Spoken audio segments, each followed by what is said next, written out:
Analyse d'une ordonnance. Patient, Ahmed, 68 ans, 62 kg, retraité. Consultation, démangeaisons persistantes depuis quelques jours, d'intensité modérée à intense, surtout le soir. Diagnostic, suspicion de gale. Prescription, traitement local antiparasitaire à base de benzoate de benzyle, antihistaminique H1-fexofénadine pour les démangeaisons, et crème émolliente d'Exeryl symbole marque déposée. Observation, contrairement à notre approche habituelle d'analyse réglementaire et pharmacologique de l'ordonnance, nous mettons l'accent sur une étape essentielle lors de la délivrance des médicaments. En effet, notre patient n'a pas bien compris comment utiliser la lotion antiparasitaire, qu'il a malencontreusement ingérée par voie orale, prenant une cuillère à soupe chaque soir pendant 4 jours. Au 5e jour, il a consulté à la polyclinique en raison de dyspepsie et diarrhée survenue depuis le début de son traitement.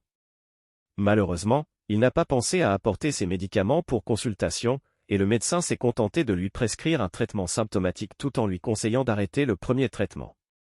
En pharmacie, à mon arrivée, je prends l'ordonnance en charge, vérifie la carte Shifa et l'ordonnance, tout en écoutant le patient, qui se plaint d'un sirop délivré la semaine précédente, qu'il estime responsable de ses troubles gastro-intestinaux. Je lui rappelle qu'il n'y avait pas de sirop dans sa dernière prescription, mais plutôt des comprimés et une lotion. En consultant la scabiole symbole marque déposée en lotion, le patient l'identifie rapidement comme étant le médicament problématique. Émotion, cette situation a suscité en moi un mélange de compassion et de frustration. Bien que la préparatrice ait pris le temps d'expliquer l'utilisation de la lotion, la seule mention d'un 4J sur l'emballage, sans autre précision écrite, a pu prêter à confusion. Étant donné l'âge du patient, il est probable que des oublis soient survenus. Heureusement, aucune complication majeure n'a été observée, en dehors des symptômes déjà évoqués. Constatation. Rôle du pharmacien, cet incident souligne l'importance cruciale du rôle du pharmacien dans le processus thérapeutique. Une communication claire et efficace contribue à réduire les effets indésirables et diminue les coûts pour l'assurance maladie.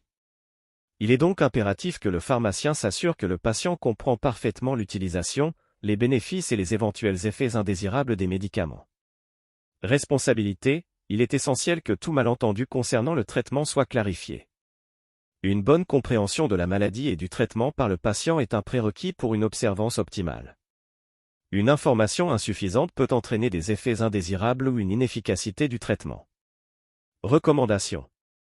Adaptation de l'information. Les actions d'information et d'éducation thérapeutique doivent être personnalisées en fonction de chaque patient, tenant compte de sa pathologie, de sa culture, de ses habitudes de vie et de son niveau de compréhension. Les conseils doivent être formulés de manière claire et précise. Supports écrits. Lors de la délivrance des médicaments, il est essentiel d'accompagner l'information orale d'un support écrit, comme une fiche conseil pour chaque médicament. Cette pratique favorise la compréhension et le suivi du traitement. Vigilance accrue.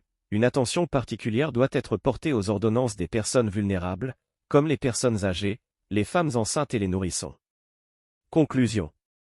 Les mots peuvent s'effacer, mais les écrits demeurent. Lors de la délivrance des médicaments, il est impératif que le pharmacien ou son assistant mentionne clairement, de manière lisible et correcte, toutes les informations nécessaires pour un bon usage du médicament. Ils doivent également veiller à ce que ces informations soient bien comprises par le patient ou son représentant.